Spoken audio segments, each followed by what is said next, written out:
Good evening. Thanks for joining us. Some big changes could be coming to a portion of College Avenue running through downtown Appleton. This includes a reconfiguration moving from 4 lanes of traffic down to just 3. The city's Municipal Services Committee tonight received an update on that proposed plan.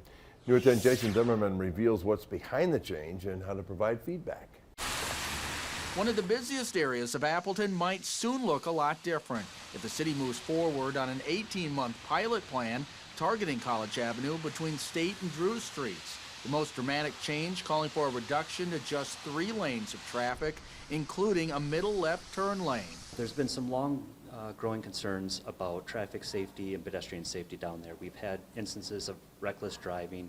We've had nights where the police department has had to shut down parts of College Avenue just to try and slow down the reckless driving that's been happening down there. The change would also allow for bike lanes to be added.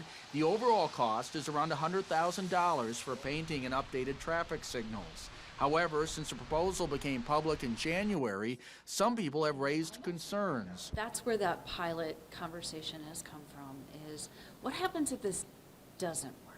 And it's a paint job in essence. And we've had a lot of conversation with city staff about where we go from here if things don't seem to work out. And I'm happy to hear that they're talking about that. To better educate the public on what to expect, the city has several videos on its website, including the initial design presentation to council.